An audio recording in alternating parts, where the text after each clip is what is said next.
দুনিয়ার বুকে অনেক মানুষ আছে আল্লাহওয়ালা বান্দা, তাদেরকে আল্লাহর ওলি বলা হয়।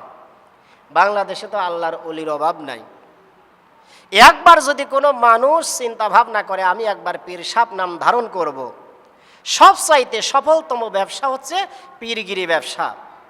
একবার কোনো মানুষ খালি নিজের নামকে ধারণ করবে আর একবার ভাইরাল হবে যে আমি পীর। কোনো একটা অলৌকিক ঘটনা তার মধ্য থেকে যদি বের হয়ে যায়, পিছনে তাকানোর কোনো আর সময় নাই। হাজার হাজার নয়, লক্ষ লক্ষ কোটি কোটি টাকা কিছু মানুষ এই পীরের নাম দিয়ে তারা এরকম ব্যবসা বাণিজ্য করে নিচ্ছে। কিন্তু প্রকৃতপক্ষে পীর কারা? আল্লাহর ওলি আশরাফ আলী থানভী রহমাতুল্লাহি আলাইহি তিনি একটা তথ্য দিয়েছেন, একজন যদি আল্লাহর ওলি বা পীর হতে চায় তাহলে অবশ্যই তাকে 5টা গুণ অর্জন করতে হবে। তার মধ্যে 1 নাম্বার গুণ হলো তাকে আলেম হতে হবে, সত্যিকার অর্থে আলেম হতে হবে। এখন আলেম হতে হলে অবশ্যই 3টা গুণ তাকে অর্জন করতে হবে। সেই 3টা গুণের মধ্যে 1 নাম্বার গুণ হলো তাফসিরে জালালাইন তাকে পড়তে হবে। তাফসিরে জালালাইন সবাই পড়তে পারে না।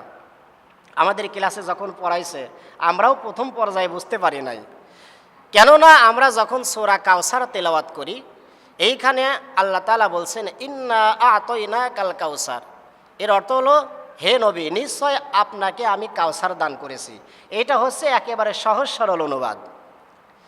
কিন্তু তাফসিরে জালালাইনের মধ্যে এসেছে ইন্না আ'তাইনাকাল কাউসার।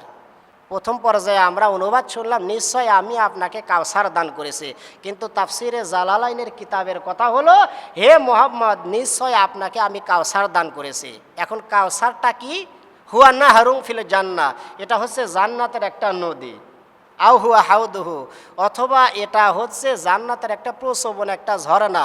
ওয়া তারিদু আলাইহি উম্মাতুহু, অথবা কাউসারও হলো যেইখানে উম্মতে মুহাম্মাদীদেরকে সহ সমস্ত মানুষদেরকে একত্রিত করা হবে, সেইটাকে বলা হয় কাউসার। আও কাউসারুল খৈরুল কাসির। এছাড়া আরও অনেক অর্থ কাউসারের রয়েছে, যেমন মিনান নবুওয়াত ওয়াল কুরআন ওয়া শাফায়াত। নবুয়াতকেও কাউসার বলা হয়, শাফায়াতকেও কাউসার বলা হয়, কোরআনকেও কাউসার বলা হয়। তাহলে আমরা প্রথম পর্যায়ে পেলাম নিশ্চয় আপনাকে আমি কাউসার দান করেছি। এটা কিন্তু সহজ সরল অনুবাদ, কিন্তু তাফসিরের কিতাবের মধ্যে এত ব্যাখ্যা বিস্তারিত বলা হয়েছে। কোনো মানুষ যদি নিজেকে পীর সাহেব হিসেবে দাবি করে তাহলে অবশ্যই তাকে এই তাফসিরে জালালাইন কিতাবটা পড়তে হবে, এমনকি তার ছাত্রদেরকে পড়ানোর যোগ্যতা অর্জন করতে হবে।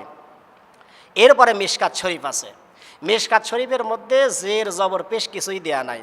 আমরা কোরআন পড়ি, উপরে জবর আছে, নিচে জের আছে, তারপরে পেশ আছে, এরপরে এইটা দেখে দেখে আমরা পড়ি। কিন্তু এই মিশকাত শরীফের মধ্যে জের জবর পেশ কিছুই দেয়া নাই। আপনার গ্রামারকে অধ্যয়ন করতে হবে, গ্রামারের নিয়ম অনুযায়ী কোন জায়গায় জের, কোন জায়গায় জবর, কোন জায়গায় পেশ সেইটা বসাতে হবে। এইটাকে বলা হয় আরবি ব্যাকরণ। আর এইটা যদি না পারে কোনো ব্যক্তি মিশকাত শরীফ পড়তে পারবে না। এই মিশকাত শরীফ নিজে পড়তে হবে এবং ছাত্রদের পড়ানোর যোগ্যতা অর্জন করতে হবে। 3 নাম্বার হলো হেদায়া গ্রন্থ, হেদায়া একটা কিতাব, এই কিতাবটাও তাকে পড়তে হবে। তাহলে একজন ব্যক্তি যদি নিজেকে পীর সাহেব দাবি করে তাহলে সর্বপ্রথম যেই শর্ত তাকে আলেম হতে হবে। আর আলেম যদি হতে হয় তাহলে তাকে এই 3টা কিতাবের জ্ঞান অর্জন করতে হবে। আর বাংলার জমিনে যেই সমস্ত পীর সাহেবগণ রয়েছে, আমরা পীর সাহেবের হক্কানি পীর যারা, তাদের কখনো বিরোধিতা করব না, তারা আল্লাহওয়ালা বান্দা। কিন্তু যারা পীর নাম দিয়ে লক্ষ লক্ষ কোটি কোটি টাকার ব্যবসা বাণিজ্য করছে, তাদের বিরুদ্ধে আমাদের অভিযোগ আছে। এই কিতাব আপনি আগে পড়েন, এরপরে নিজেকে পীর সাহেব হিসাবে দাবি করেন। কিন্তু কপালপুরা মুসলমান আমরা এই জিনিসটা বুঝি না। কোনো ব্যক্তি যখন নিজেকে পীর হিসাবে দাবি করে তার কাছেই গিয়ে আমরা মুরিদ হই। কোনটা ভালো কোনটা খারাপ সেইটা বোঝার মতো যোগ্যতা আমাদের মধ্যে থাকে না। ও বলেছে পীর, আমরা সেই পীর হিসাবে তাকে মানি। নামাজ পড়ে না, রোজা থাকে না, নিজেকে পীর হিসাবে দাবি করে।